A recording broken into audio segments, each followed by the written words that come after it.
Quisiera invitar a que pasen con nosotros Jano García, Noelia Núñez y Nacho Bongiovanni para presentar el nuevo gran proyecto de la Fundación, el proyecto llamado FilFuturo.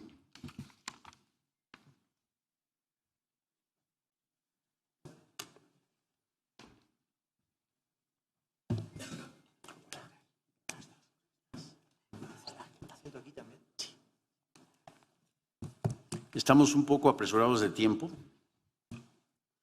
así que vamos a arrancar. Nacho, quisiera que nos explicaras en 3 minutos qué es FilFuturo y por qué es una iniciativa tan importante para la Fundación y para el Freedom Movement, el movimiento de las ideas de la libertad. Gracias, Roberto. Antes que nada, muy buenos días a todos. Roberto Salinas es uno de los mentores de FilFuturo, junto a Cayetana Álvarez de Toledo, a Daniel Lacalle y también a Álvaro Margallosa. FilFuturo lo que pretende es aglutinar a los jóvenes líderes, referentes de las ideas de la libertad de los distintos países de Latinoamérica y también obviamente de España, jóvenes que comparten esta defensa tan importante por el Estado de Derecho, por las ideas de la libertad.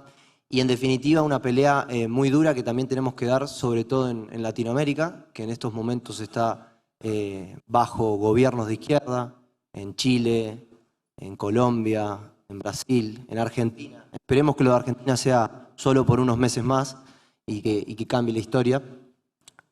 Roberto como comentaba, es uno de nuestros mentores y es una persona que nos está ayudando también a reclutar a jóvenes, así que también invito a todos los presentes a que si conocen de algún joven, sea del ambiente de cualquier ambiente que provenga. Quiero decir, acá nosotros estamos teniendo jóvenes que provienen de la política, otros que provienen de un mundo más intelectual, otros que son comunicadores. Víctor, a quien recién recibió el premio, es uno de nuestros miembros de FilFuturo. Así que, sin robar mucho más tiempo, aprovecho para presentar a Noelia Núñez, que es una líder política del Partido Popular, referente también de las ideas de la libertad, y a Jano García, escritor, intelectual, que también está dando la batalla cultural en favor de este lado, ¿no? En favor de estas ideas. Así que les agradezco a ambos que puedan estar aquí, de España, y creo que para empezar con una pregunta, ¿no? Para poder romper un poco el hielo, me gustaría empezar con Noelia y después también la misma pregunta va a ser para Jano. ¿Cuáles piensan que son los principales desafíos que tienen las ideas de la libertad desde una perspectiva joven con respecto a la lucha que tenemos que dar contra la izquierda del siglo XXI, ¿no? Porque parecería que la lucha se ha ido transformando. Antes era una batalla más que iba por el lado de las ideas por el aspecto económico, y parece ser que desde que cayó en el 89 el muro de Berlín, la cosa se transformó y empezamos a meternos en otros campos, ¿no? El tema del ecologismo, el cambio climático, el feminismo, la cuestión con los animales y tantos otros temas. Me gustaría comenzar contigo, Noelia, y bueno, agradecerte obviamente que estés aquí con nosotros. Bueno, muchísimas gracias, Nacho, por la presentación y sobre todo por la invitación. Agradezco a la Fundación Internacional para la Libertad la oportunidad que me da el poder hablar hoy delante de personalidades de las que he aprendido tanto y a las que he admirado tanto. Para mí es un auténtico placer estar hoy aquí con todos ustedes. Me hacía Nacho una pregunta y yo quería devolvérsela al público también. Sobre todo a los más veteranos. Vamos a hablar de brecha intergeneracional, ¿no? Que también es un concepto que escuchamos hoy en día. Los más veteranos de esta sala, ¿quién imaginaba hace 15 o 20 años que el debate político actual en 2023 iba a versar en torno a conceptos como, por ejemplo, la autodeterminación de género, la ecoansiedad, que es un término que estamos escuchando actualmente en España, especialmente con los más jóvenes? ¿O quién iba a pensar que íbamos a tener una ministra de Igualdad en nuestro país, en España, que no iba a saber definir qué es una mujer? Esa es la realidad actual de la política en España, pero también en Iberoamérica y seguramente en todas las partes del mundo. Dentro de 15 o 20 años, lo que hoy nos parece inimaginable, lo que nos parece irrisorio, puede ser lo normal en el debate político de dentro de 2 décadas. Recientemente escuchábamos una noticia de una joven que se autodeterminaba, o su afán era autodeterminarse gato. Eso está ahora mismo encima de la mesa.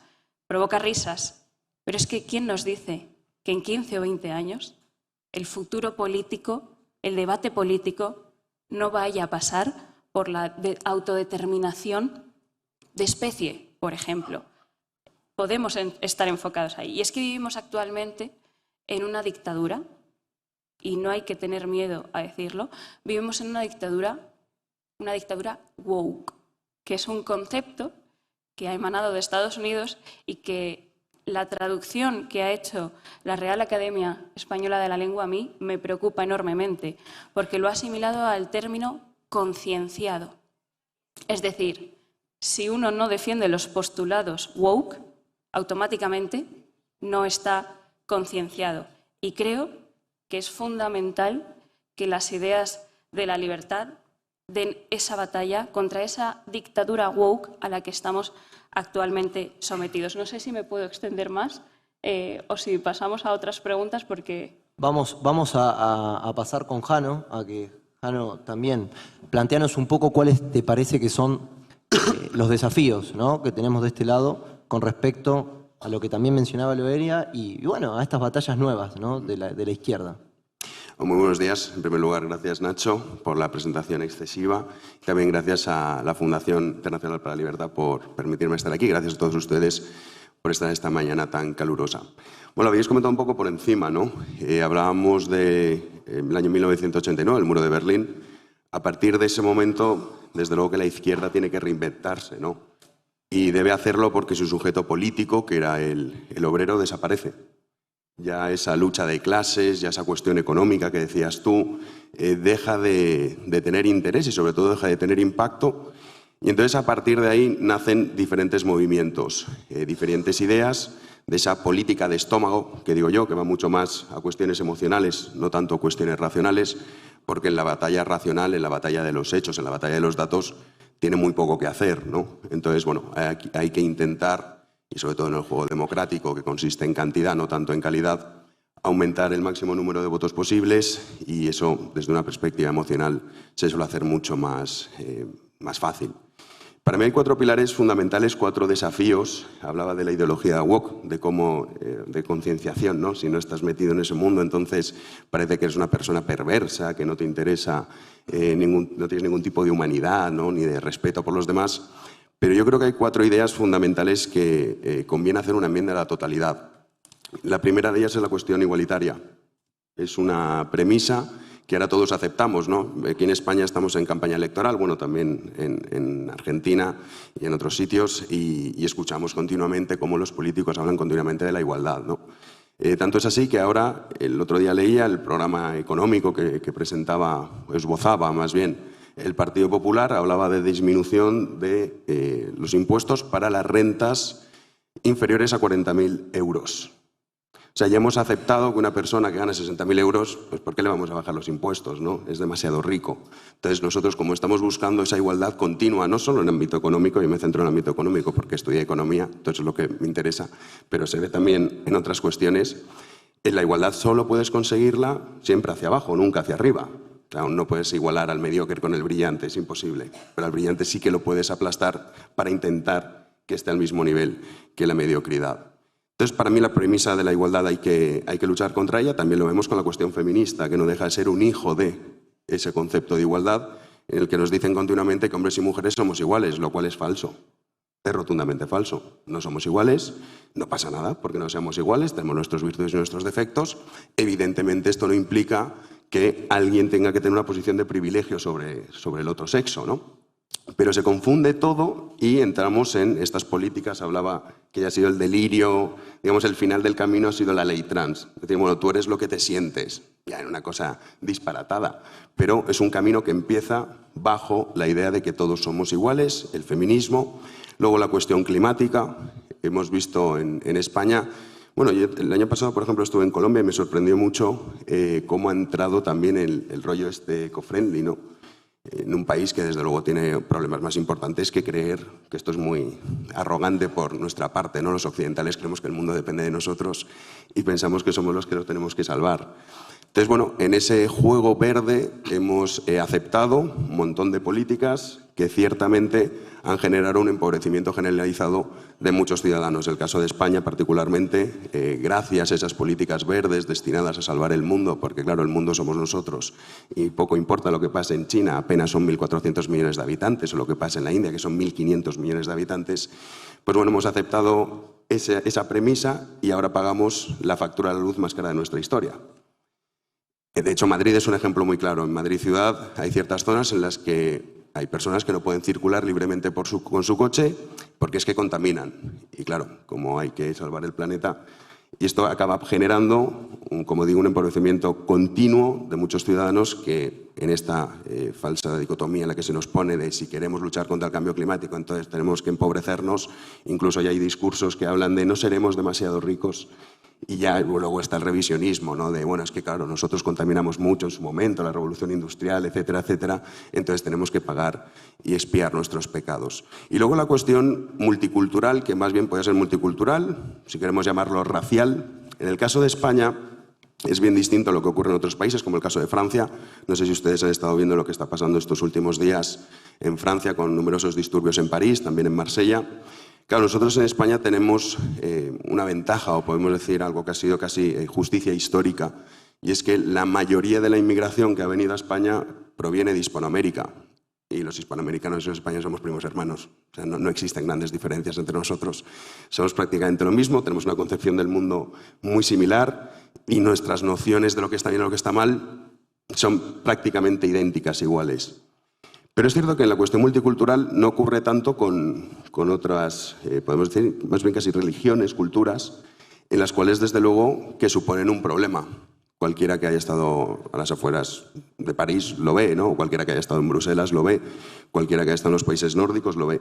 Entonces yo creo que aquí hay que tener claro que una cosa es defender la multiculturalidad, que a mí me parece fascinante y yo de hecho soy defensor de eso, creo que eso enriquece las sociedades en las que vivimos, y otra cosa es el descontrol. Pero claro, todos estos discursos, cuando uno se opone a estas inmigraciones, digamos, sin control, parece que sea una persona que poco menos quiera ver cómo mueren los pobres que evidentemente tratan de mejorar su vida hacia aquí, pues que no nos importa verlos morir, no. Yo creo que son 4 puntos en los que oscila todo eso. En el caso de Estados Unidos, que sí que la cuestión racial es diferente, en el caso de España, nosotros en esto no estamos tan puestos, lo vimos con el movimiento Black Lives Matter, que básicamente se sustentaba también en todas estas premisas que, como digo, hay que combatirlas, pero no desde una perspectiva parcial. Porque en el momento en el que tú aceptas, vale, somos iguales, pero no, la igualdad está al extremo de la ley trans, no. Vamos a quedarnos en el paso previo. Bueno, pues que tú ya estás aceptando las tesis. Eso sería, desde mi punto de vista, los desafíos. Gracias, Jano. A mí me gustaría hacer un poco un comentario relacionado a lo que estaba diciendo Jano y Noelia. El tema de las urgencias, ¿no? Por ejemplo, voy a hablar particularmente de mi país. En Argentina, el 45% de la población está bajo la pobreza. En Argentina, de cada 10 chicos, de cada 10 niños, 6 son pobres. Entonces, a veces parece un poco loca esta idea de que tengamos como principal urgencia o prioridad el tema del cambio climático cuando hay niños que no van a la escuela, que no tienen educación y que directamente se mueren de hambre. Esa es una cuestión que quería destacar. Y después, para seguir un poco con lo que había comentado Noelia, de esto de las nuevas batallas que está dando la izquierda, de la autopercepción y demás, más allá de lo del cambio climático y todo, es esa cuestión que va con respecto a la identidad, o sea, cómo me autopercibo versus el mérito, porque incluso, y en la política pasa, en Argentina de hecho, y en algunas partes de Latinoamérica pasa, que ya hay hasta cupos, ¿no? Cupos, es decir, este puesto tiene privilegio una persona porque sea de uno u otro sexo o de alguna u otra orientación y demás. Entonces, me gustaría que desarrolles un poco esto, el tema de la identidad versus el mérito, ¿no? Antes de pasar a analizar la cuestión del mérito, ¿no?, que creo que es fundamental, decías que en Argentina hay un 45% de personas en situación de pobreza, ¿no? Con esa perspectiva, con esa situación, las ideas de la libertad deberían estar ganando. Es decir, si el socialismo o políticas socialistas han condenado a una sociedad a la más absoluta pobreza, nadie debería querer el socialismo. Sin embargo, el socialismo sigue triunfando. Por lo tanto, creo que tenemos, desde la perspectiva de la libertad también, y afortunadamente no somos socialistas y creemos en el concepto de la responsabilidad, creo que debemos entonar también el mea culpa. Creo que las ideas de la libertad en algún punto, y debemos analizarlo, están fracasando, porque no están consiguiendo ser permeables en la sociedad, ¿no? Si hacemos un experimento y salimos a la calle aquí en Madrid y preguntamos a personas al azar quién es Hayek, te dirán que es una buena o mala actriz de Hollywood, y si preguntamos por Mises, te dirán que son las mujeres más bonitas de un país. Tenemos un grave problema con la difusión actual de las ideas de la libertad, porque en un plano político, en un plano económico, donde está todo alineado para que triunfen y para que esas ideas se difundan, están fracasando actualmente, y lo vemos también con la gente joven. Con respecto al mérito, con respecto a esos cupos que estamos viendo, claro, es que la izquierda, el socialismo, busca etiquetar, porque cuando tú etiquetas, cuando tú encasillas, cuando tú defines como un colectivo, luego es más fácil que ese colectivo te agradezca el estar ahí. No, tú tienes un puesto de trabajo porque yo te he autodeterminado o te he definido como trans o como persona del colectivo LGTBI o como mujer o como cualquier colectivo que se nos ocurra actualmente, y a mí me lo debes todo. Esa es la situación que estamos viviendo actualmente, ¿no? Y creo que, bueno, pues va perfectamente también interconectado en por qué estamos fracasando, por qué la izquierda está triunfando en ese sentido, en un clima, insisto, en el que lo tenemos todo para que las ideas de la libertad prosperen, para que triunfen, por qué están actualmente fracasando. Y no quiero dar una visión pesimista, ¿no? Afortunadamente no está todo perdido y estamos en un maravilloso, quizá, ejemplo de por qué no está todo perdido. Hoy estamos en el Hotel Wellington, que para los que no seáis de España o no conozcáis España en profundidad, este es el Hotel de los Toreros. El hotel cuyas paredes ha visto vestirse de luces a centenares de matadores de toros.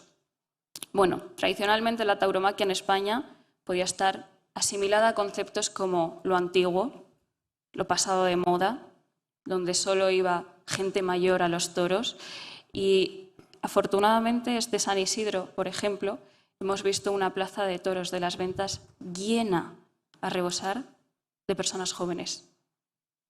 Por lo tanto, lo que parecía que era una imposición, que la tauromaquia era un concepto asociado a lo que ya no se llevaba, a lo antiguo, a lo que ya no estaba de moda, esa gente joven que no acepta que se le imponga, ha roto esa disyuntiva y ha ido precisamente más que nunca a los toros, ¿no? Por lo tanto, creo que tenemos una ventana de oportunidad y que debemos aprovecharla. Tradicionalmente los jóvenes, ser joven es ser rebelde por naturaleza y no aceptamos esas imposiciones. Por lo tanto, si tenemos en la ecuación que los jóvenes no aceptan imposiciones, si tenemos en la ecuación que las ideas de la izquierda están totalmente alejadas de la realidad, ¿por qué no aprovechamos el momento dentro de las ideas de la libertad para dar esa batalla real y esa batalla auténtica para que por fin triunfen, para que por fin sean entendidas por el conjunto de la sociedad y para que por fin podamos desterrar las políticas socialistas que tanto daño están haciendo? Gracias, Noelia. Jano, te quiero preguntar, vos no estás dentro de la política, pero analizás mucho la política. Te quiero preguntar un poco por el tema de ¿qué deber te parece que tiene la política con respecto a esta batalla de la que estamos hablando? Porque lo que se ve en distintas partes del mundo es que los partidos tradicionales no han podido a veces dar respuesta a las problemáticas que tiene el ciudadano común. Entonces ahí surgen otros partidos más de extrema, puede ser más de extrema izquierda o más de extrema derecha, y se termina jugando un poco así. Y también surge lo que es, bueno, que ya no es la primera vez, pero en Argentina se está viviendo un poco ese fenómeno también, lo que es la antipolítica, ¿no? Esto de decir hay que echarlos a todos, y a veces, yo no sé si esa es la solución, me parece que de los problemas se sale no sin la política, sino con buena política. Escuché una vez a Cayetana Álvarez de Toledo decir que la antipolítica era el burro de Troya de la democracia. Quiero preguntarte a ti, Jano, ¿qué es lo que te parece que el deber que tiene la política con respecto a esta lucha de la que estamos hablando? Yo creo que la derecha tradicional, para entendernos, en su momento sí que había una unidad entre liberales y conservadores que tenían claro cuál era el enemigo común, ¿no? Y durante muchos años pues bueno, estuvieron haciéndole frente de manera conjunta. Eso cambia por completo y a partir de ahí la derecha tradicional se queda pues dividida en un grupo de no se sabe muy bien qué, ¿no? O sea, cuando yo escucho centro-derecha dices, bueno, pero vamos a poner centro primero para que no nos insulten y luego ya decimos que somos de derecha, ¿no? Es una cosa un poco surrealista que, como digo, viene por asimilar, por aceptar las tesis del bando contrario. Es un poco surrealista, porque si a fin de cuentas tú tienes que articular una respuesta a lo que tienes enfrente, pero eso pasa por ofrecer algo distinto. Y luego es cierto que, desgraciadamente, y lleva teniendo este problema la derecha tradicional, ya diría casi 20 años, de no saber articular una respuesta, pues luego surgen fenómenos como el caso de Francia de Le Pen, ¿no? Por ejemplo, que a mí personalmente, pues, en fin, quitando dos cosas, el resto me horroriza, porque de hecho es un mensaje bastante colectivista, etcétera, etcétera. Pero es lógico que eso pase porque, como tú decías, a los ciudadanos no se les está dando una posibilidad de tener una alternativa que pueda hacer frente a esa izquierda, a esos nuevos mensajes, a esas nuevas políticas que empobrecen a la población, de una manera frontal. Noelia decía, oye, pero ¿cómo puede ser que el socialismo siga triunfando? Muchas veces es porque, como digo, no se le combate. Nosotros estamos en Madrid, Madrid es un ejemplo clarísimo. El caso de Ayuso es un ejemplo muy claro. Ayuso, que gustará más o menos, cada uno tendrá su opinión al respecto, sí que ha mostrado una lucha frontal contra el socialismo. Tanto es así que en el lema de campaña, no en esta, en la anterior, recordemos que era socialismo-libertad. Posteriormente dijo comunismo-libertad cuando se presentó Iglesias. Que un eslogan de campaña sea, como digo, tan potente y que se haga sin miedo, al final, ¿qué es lo que consiguió? Bueno, pues en estas pasadas elecciones ha sacado mayoría absoluta. Y en las anteriores se quedó muy poquito.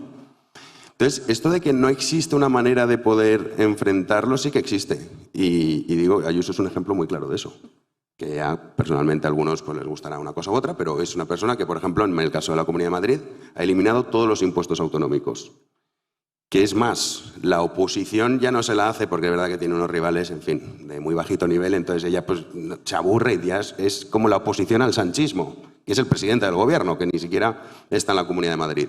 Entonces yo creo que el problema es ese, el problema es no tener unas ideas claras y el problema es intentar contentar a los que no es tu electorado, a los que nunca te van a votar y tú estás gobernando pensando en que no se enfaden los que no me voten, que es una cosa surrealista, y luego, sobre todo, a no saber realmente qué es lo que defiendes. Porque, como digo, o sea, lo que hay que hacer es una enmienda a la totalidad. Si tú compras la premisa de que hombres y mujeres somos iguales, estás muerto a partir de ahí. Por mucho que digas, no, pero yo no quiero llegar al delirio de la ley trans, da igual. Ya estás aceptando que lo que venden los de enfrente es cierto. Y yo creo que lo que hay que defender es principalmente la libertad, pero sobre todo la verdad. Porque si no creemos en la verdad es imposible que lleguemos a la libertad.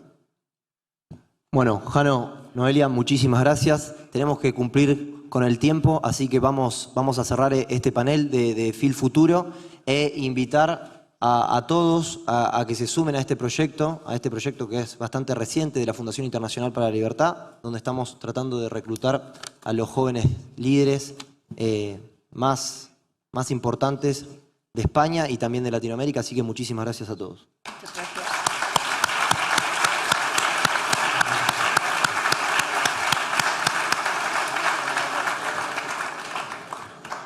Les comento que ahora vamos a hacer un coffee break aquí en la puerta que está a mi derecha, así que los invitamos.